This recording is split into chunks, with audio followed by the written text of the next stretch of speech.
Welcome to your favorite comic book YouTube channel, Cartoonist Kayfabe. My name is Ed Piskor. I am Jim Rugg. Highly controversial issue of Spawn we're going to look at today, Jimmy. But first, gotta let you guys know we have the Patreon, and the Patreon is set up to mitigate the kayfabe effect. If you are a king kayfaber, you are watching us record this video right now, and you are getting all the videos before anybody else. But the vids are brought to you by the books that we make in 2023. It's going to be a big year for us here at Cartoonist Kayfabe. Off the bat, there's the Hip Hop Family Tree Omnibus coming out in time for the holidays. This cover's going to be real sexy, man. It's going to be gold foil on the lightning bolts and stuff. Collects all of the Hip Hop Family Tree comics for the 4 big volumes. The total page count is 504 pages, but there's 140 pages of stuff that is not in those 4 volumes of Hip Hop Family Tree Treasury editions. Also, Red Room Crypto Killers comes out sooner than later, man. It's going to be coming out in May. This is the cover that you'll see in stores. Support the comic. There are a couple of flavors of covers for this comic. The sketch cover variant is something you guys have been asking for a while. Here's Peach Momoko's offering, Jim Rugg by way of Rob Liefeld, and an Eddie P variant to go along with Red Room, Murder on the Dark Web for Fun and Profit. 2 volumes of Red Room trade paperbacks are out there. Scoop those up. Each one is self-contained, though. 3 volumes of X-Men Grand Design and WYSIWYG. Sooner than later, Jimmy is going to be putting out Street Angel Princess of Poverty. This collects Jimmy's Street Angel comics that were not collected in Street Angel Deadliest Girl Alive. So between both books, you have all of Jimmy's Street Angel output to date. Very important to get this book and put it on your shelves. Also, Hulk Grand Design is out there in the wild right now. It is going fast. Scoop it up sooner than later because it might take a while for those things to be reprinted, man. My second X-Men book is still not reprinted. People are looking for that thing. Plain Jane's is Jimmy's other book that he has out there in the wild. Support the books. Keep the channel thriving, and we can continue bringing you videos on a very regular basis. Now, Jimmy, yesterday on the channel, as of our recording schedule, looked at Wizard Magazine number 52, I believe, and there were no less than 2 articles in there. It's all over Wizard 52. About this highly controversial issue of Spawn that leaked out into the ether. Spawn number 30, April 1995, I believe. Yeah, April 1995. Very stark cover you got there, man. This is when Greg Capullo is stepping in, doing the storytelling visually and doing the penciling. But it's Spawn. He gets as seen on Current Affair. As seen on a Current Affair, where a nice old grandma is on there like, I do not want my boy reading this, man. I do not need my grandson reading this kind of a comic. From what, in my mind's eye, my hindsight, right? Like she was a Southern lady. It was a black lady, and just didn't want the reminder of this kind of imagery, to be sure. It is my thought that everything about it was a work. I think that Todd McFarlane manufactured that somehow. I think that's probably was really easy to do. You just have to accept.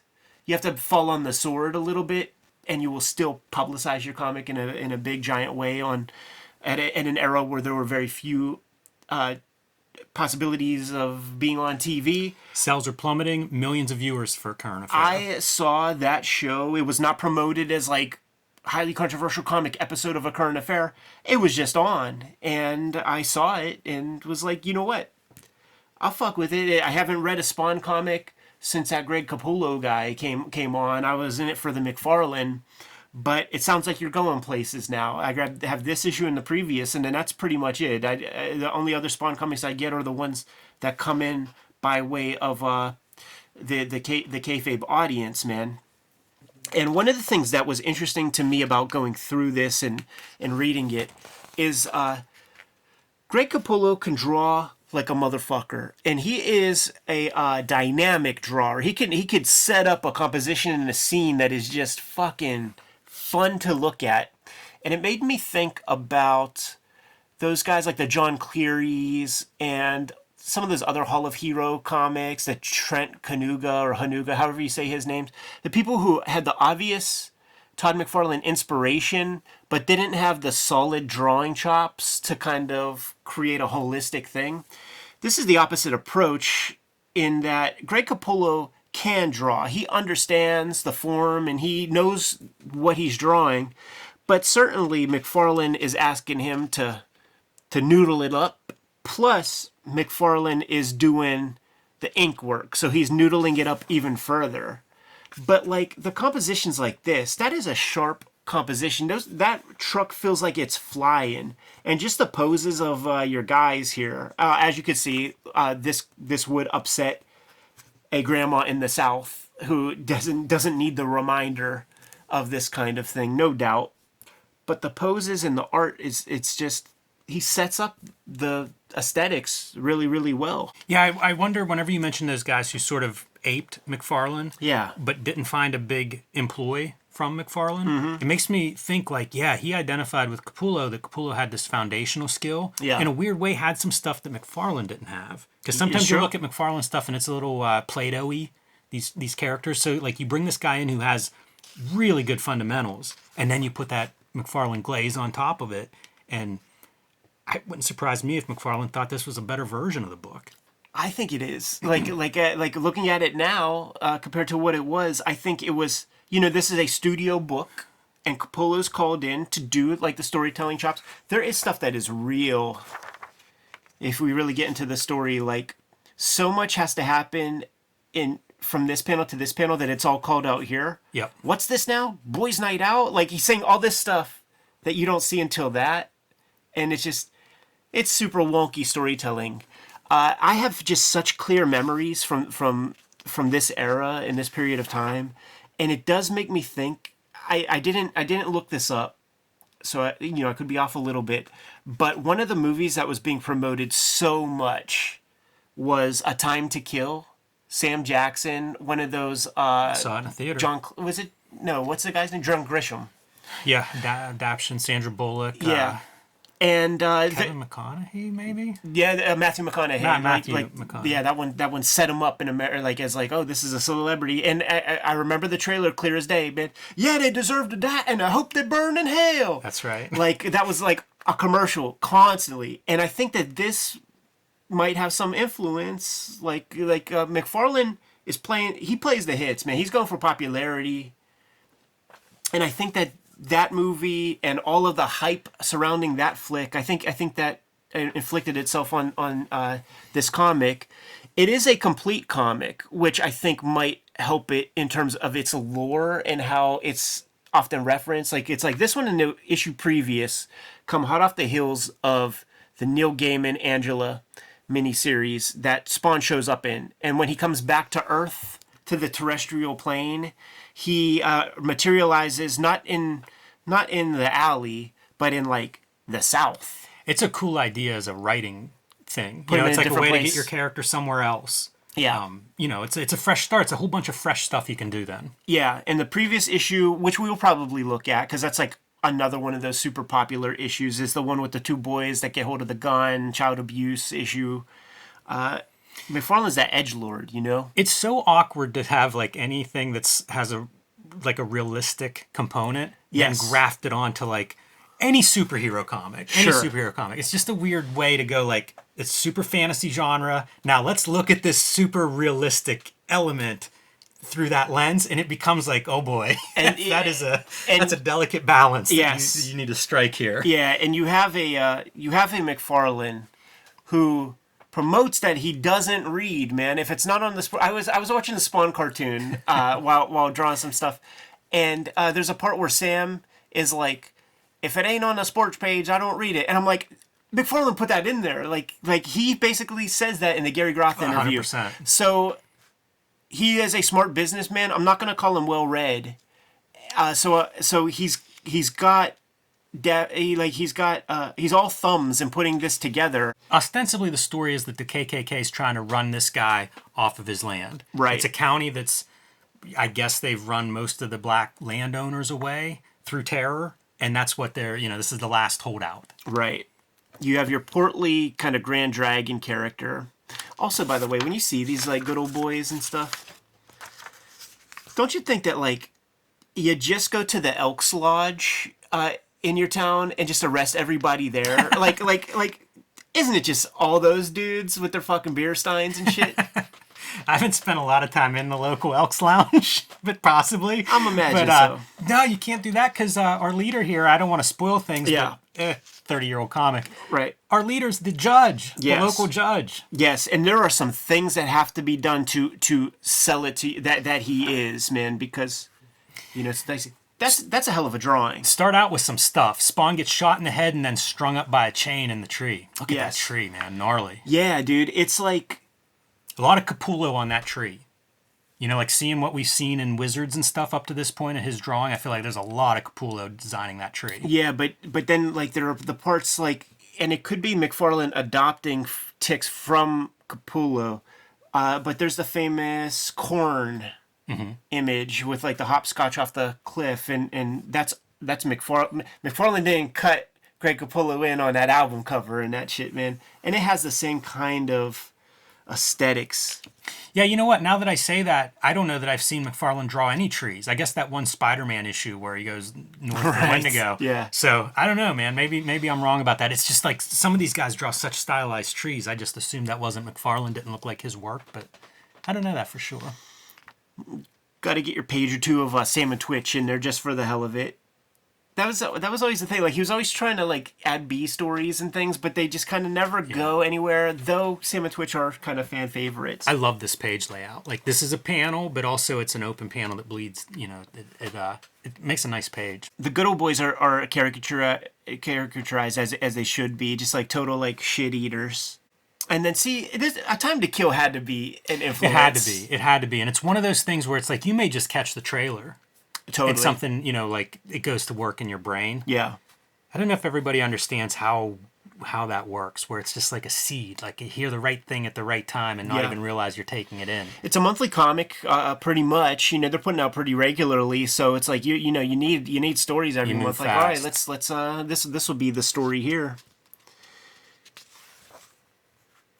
Yeah, this is them going to going to court over murder. Right. Yeah, like McFarlane, like the dude who does not read, putting dialogue into the voice of a lawyer. Dicey proposition. Yeah. A lot of story, kind of crammed into this issue. Yeah. Although I like that better than if this were a 6-parter. So, totally. So as a storytelling piece visually, of course, the judge rules in favor of the battered guys and not the black dude. He looks really happy with himself here.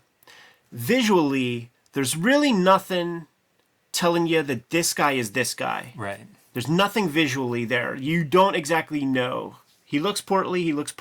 So you need the dialogue piece right here where the guy says, boy, is the judge ever fired up tonight? You have to have that part because the visuals do not sell it. Yeah, and it's good storytelling to have that part so there is no confusion. Exactly. We know who this guy is. This is confusing. The back of a Why does gavel? a judge switch the gavel around to point? Like, point the hammer, bang it a couple times. Like, that's really silly. And then there's another one here where we're talking about this great expensive gun that's a revolver. It's a shotgun, and if you wanted to tell me it was a pump-action rifle, I might agree with you. But it's not a revolver. Show me the cylinder. Right. Yeah. And so this is central casting. All of this is stereotype. Like the full comic is full stereotype on every end, So now we're getting into the shit kicker stereotype of a guy who has like Whiskey still. his like moonshine gimmicks happening. And as a 3-panel comic, it works. Like you see the still, grab some shine for himself. My grandma's parents. My grandma was orphaned because her parents made a bad batch and they died from it. Holy cow. Yeah. This stuff was still around. Like where I grew up, like we would wake up and there'd be the moonshine was delivered in the night and you would burn a spoonful of it to kind of check its purity, and the color of the flame indicated the purity. Yeah. The Polish hill kids still fuck with this kind of stuff, and it's replaced with gasoline. So you got the gasoline in the foreground, the guy spitting it out there. Now this guy fetishizing his revolver. Such a dumb, like, what are we doing here? There's sort of a life and death and hate crimes and stuff happening, but then also it's like a prank in the middle of it. Right, all of this. So what McFarlane is trying to establish right here is Spawn is covertly striking terror into the hearts of these good old boy shit kickers. So you got to hit them where it hurts, right, Jimmy? You make a bad batch of moonshine. This guy's fucking jerking off all over his Webley Fosbury 455 automatic revolver. Good Lord, there's wrong stuff in that. Almost every word of that is wrong. And it gets twisted up. It becomes a Looney Tune thing, you know? Like, it's a weird tone. It's totally... Todd McFarlane, I do not...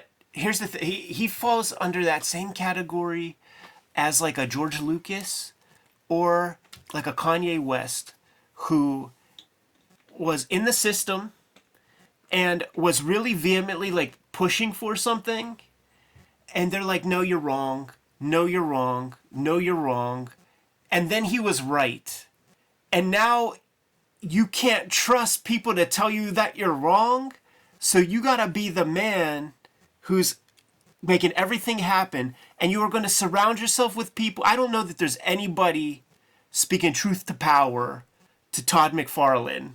There's nobody in his life doing it.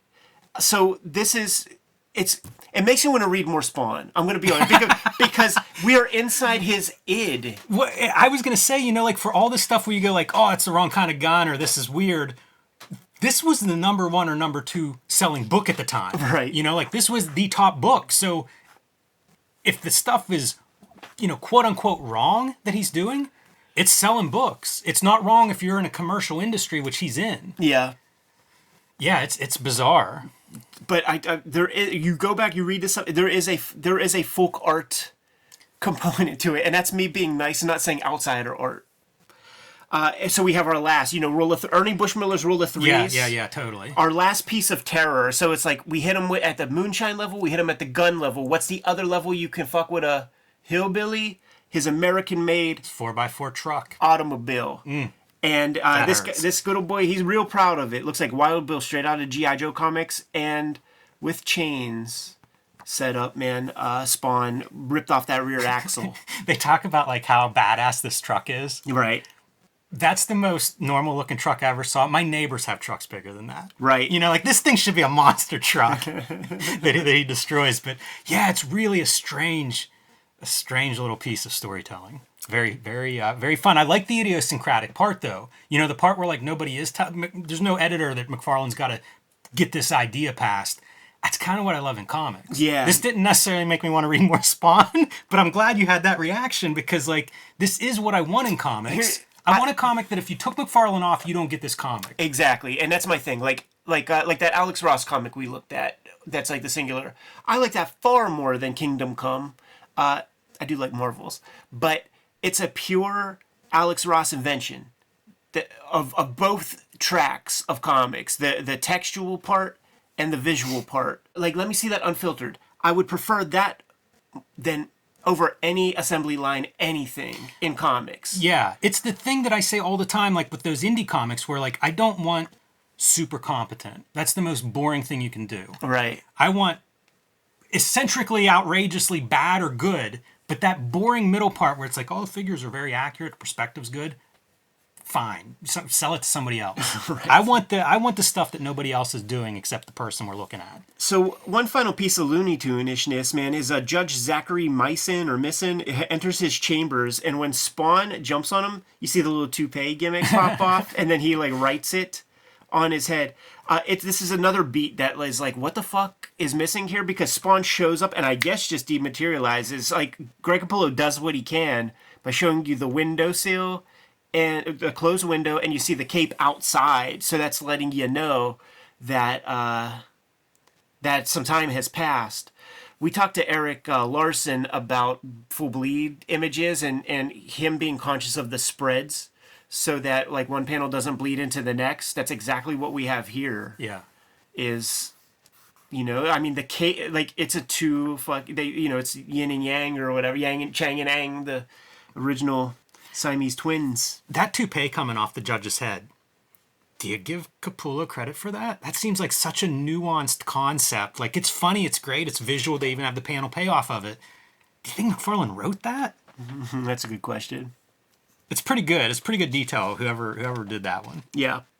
So it gives them enough time to call the good old boys. The judge then is looking for the dude, shooting up his property as Spawn enters directly behind him. That looks very menacing. Yeah, we've switched now to fully auto submachine gun. Yeah. And Spawn is going to string the good old boy up. There's some cool stuff happening here with just the shadow. It's got a good three-dimensionality to it. I wonder, again, that might be one I'd give Capullo credit for. Yeah. I feel like there's a certain, again, fundamental drawing that he's good at, and it's a nice element to bring to kind of a McFarlane energy. Yeah. That cape, though, man, I would hate to draw that. I feel like you're torturing everybody involved. Look at that stuff. But Right? but it was McFarlane's Especially the moneymaker, man. colorist. McFarlane and Liefeld were on the comic book resources boat, the CBR boat, CBG. Yeah. Like, does that make sense? At San Diego Comic-Con, and Todd was talking about Ink and Rob, and he's like,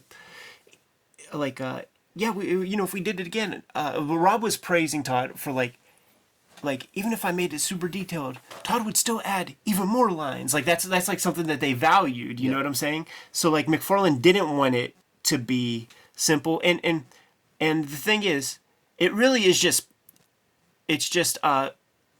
pen mileage. It's not, this ain't Jeff Darrow stuff where like the perspectives are all right and stuff. It's just a lot of lines. Like this is just a lot of lines.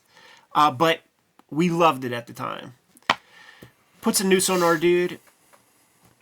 They have their little exchange. The good old boys are coming. The cavalry has arrived. You see the illumination through the window of that little cabin or hunting lodge or whatever. Boy, it's a great face on the judge there in the middle. Yeah. Now Spawn is saying, all right, let's see how well your friends know you. You see the zappies coming out. Spawn is actually the one sort of bookend piece of this is that Spawn is not excited about using much of his power to like get back home to the alley or whatever. So like he's just kind of moving about America in the shadows to like get back to his homestead or whatever, establishing that he doesn't want to use too much of his powers, but he fucking hates this dude enough. This dude's a big enough piece of shit that Spawn will use a couple gimmicks of that power meter to, what does he do? What does he do, Jim? Turns him into an African American. Still in his, white knight costume there. Yes. And the good old boys are completely besides themselves, man. See, it's like, wearing a patch of a rival bike gang or something. They cannot believe this. Spawn, and they're getting ready. See so many angles and stuff with these fucking clan hoods and shit.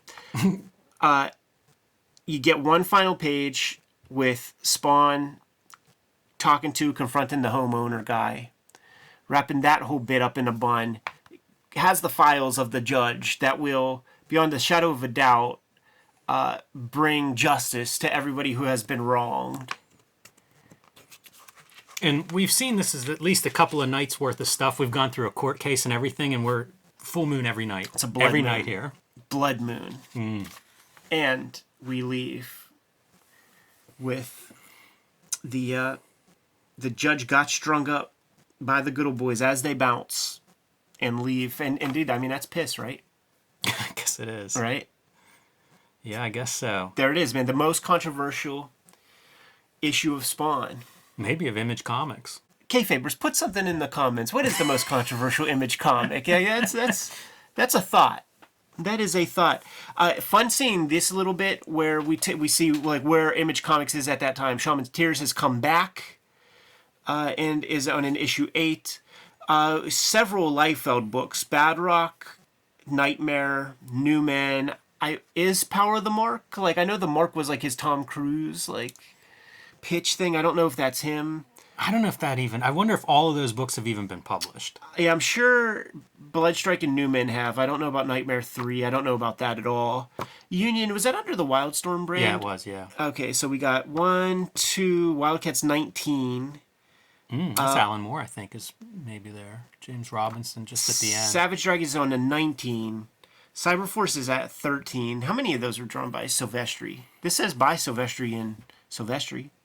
Maybe he's still on it then. Issue 31 of Spawn, man. Fucking Todd completely continuing his deal. Once he started, like, he was pretty dogmatic in getting those issues out. Who's on the art there? Anybody? Craig F. Wyke. Don't know that name. It's not a bad piece. Yeah, almost cybernary with the hair. Yeah. You know, good chainmail on the handpiece there. Boy, this Image fan art, it takes me back. Like whenever I started looking at these books again, somehow this was what I had forgotten. And it's just, it's an era, you know? Yeah. There's so much enthusiasm for this stuff from the fans. Max on MTV, how about that? Yes, and this is my absolute final era of... Okay, so I never... You know what? I don't think I ever bought a McFarlane toy. Because I had this one, I had this one, I had this one, and this one. And that was it. I was done. It was over for me, man. All my money was going to comics. Michael Golden Spawn right there. How about that? Yeah, that's a pretty sharp piece. Alan Moore, Violator versus Bad Rock. Yeah. You get Alan Moore, and that's the two characters you put his name on. Rob Liefeld said it on the channel. He got the call from McFarlane, who said, I got Alan Moore writing a Violator comic. And Rob is like, where did we go wrong in comics? Where did comics abuse Alan Moore to the point that he's doing a Violator comic? So Rob says, I called up Alan Moore and said, what's better? Violator and Bad Rock, man. Let's do that comic. You know what's wild, too, is like, neither of those dudes draws it. You would think if Alan Moore shows up, it'd be a big enough deal to be like, yeah, I'm going to draw that one. They were I'm going to keep that one for myself. Running studios, man. Yeah. Like why not make, you know, that Violator thing You're Spawn right. numbers? You just don't need... Does it sell more if Rob Liefeld draws it or Todd McFarlane draws it? Probably not very much. Right. And I mean, if you can get Alan Moore as the name, that's going to sell it. How about the pocket, the denim pocket for Brian Denham as a signature? Not bad. Not bad, especially if you're coming out of that Extreme Studio, man. Just having a pocket. Got to distinguish yourself from the pouch guys. So we had the child abuse gun episode with the wife beater, or like the child beater cop dad. We have the KKK issue, and then we're going to hotshot 32 with the new costume that doesn't look too much unlike the old one. It just has a gauntlet and some spikes on the ankle. Is that the changes? Is that about it? That's the change. Yeah, that's all the changes. And why? Because Todd has a toy company. You know what I'm saying? Like he needs to have product. And in the same way as like Arctic Batman, who's called the Dark Knight, but he's all white, you need to figure out more ways to change Spawn. And if you remember, like in that Violator, in the Violator issue, the Alan Moore. I don't remember. I'm not even sure what you're going to ask. I'm sure I don't remember. The costume is alive and amorphous and stuff. So that is just a cipher for Todd to make all kinds of different looking Spawn designs. Forever. Now that you see the ad for issue 32, Ed, do you still want to read more Spawn? I am real curious to see where Todd and Greg goes. Like it really is. It's the id of Todd McFarlane that you get to read, and it's never on display better than this issue. And it does make me curious if you get more gems, more jewels, man. Do we have the Dawn of Man conversation that we got with Todd McFarlane from our shoot interview? Does it show up in an issue of Spawn somewhere? Like you find that. This It'll be my favorite video. This guy's brain is entertaining me. People, if you make the supercut, if you go through our videos, I'll tell you right now, like there's several Robs. The last stuff that we did with Eric Larson, our Scotty Young interview, there may be other places. You make us the supercut. The Todd McFarlane impression supercut. Wow. That's a video. That is a video. We have plenty. Almost any Rob video will have at least some of it. There's at least 3 or 4. Plus there's the Eddie P joint. I was going to say, there's probably some Tom Scioli doing some Todd. Right. It'd be a massive undertaking, but well worth it in my enjoying it opinion. Totally. Yeah. I just don't want to cut the thing, man. You good to go, Jimmy? I am. Kayfabers, like, follow, subscribe to the YouTube channel. Hit the bell. We'll notify you when new vids are available. Tell the people what you have out there.